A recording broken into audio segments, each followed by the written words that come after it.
So గతంలో మనం చూసుకుంటే గత 10 సంవత్సరాల నుంచి కావచ్చు, మీరు గతంలో కూడా కార్పొరేటర్కి పోటీ చేశారు. సో ఓకే, ఇప్పుడు అధికారం చూసుకుంటే ఇప్పుడు సేవ చేయాలనే భావన మీలో ఉంది. సో సేవనే చేయాలనుకుని ఉంటే గత ప్రభుత్వం కావచ్చు 10 సంవత్సరాలు అధికారంలో ఉంది. సో చాలామంది నాయకులు ఏంటంటే అధికారం కావాలనుకుంటే ఒక పార్టీ నుంచి ఇంకో పార్టీలో మారడం కావచ్చు, అధికారం కోసం వెళ్ళడం కావచ్చు చూస్తూ ఉంటారు. ఎందుకని మహబూబ్ యాదవ్ గారు స్థిరంగా ఒకే పార్టీలో ఇప్పటికీ నిలబడి ఉన్నారు? సో ఇక్కడ నేను ఇంతమందికే చెప్పిన, నేను ఎక్కువ అపోజిషన్గా ఉండే నేను పాలిటిక్స్ చేయాలనేది నా ఆలోచన. సో ఈ రోజు కూడా మేము ఏమైపోయిందంటే, ఒకప్పుడు పొలిటీషియన్స్ ఎట్లా ఉండేటోళ్ళు అంటే నాకు చాలా ఇష్టం ఒకప్పుడు పొలిటీషియన్స్. ఎందుకంటే వాడు ఒక పార్టీని నమ్ముకొని ఉంటే అది అందులోనే బతికేటోడు వాడు. సో అందులోనే వాడు ఉండేటోడు.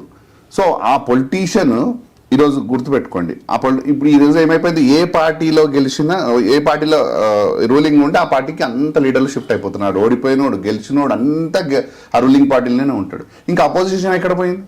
అపోజిషన్ లేకపోతే వీనికి అడిగేటోడే లేడు కదా గెలిచినోనికి. సో ఒక ఎమ్మెల్యేని క్వశ్చన్ చేయడానికి లేకపోతే నీకు నీ ఏరియా ఎట్లా డెవలప్ అవుతుంది? సో వానికి నచ్చినోనికే చేసుకుంటాడు. ఏ స్కీమ్స్ వచ్చినా వాళ్ళకి నచ్చిన వాళ్ళకి ఇచ్చుకుంటాడు, వాళ్ళ కార్యకర్తలకు ఇచ్చుకుంటాడు. లేకపోతే ఒక రోడ్ వచ్చింది అనుకోండి, వాళ్ళ కార్యకర్తలు ఉన్న రోడ్లో వేసుకుంటాడు.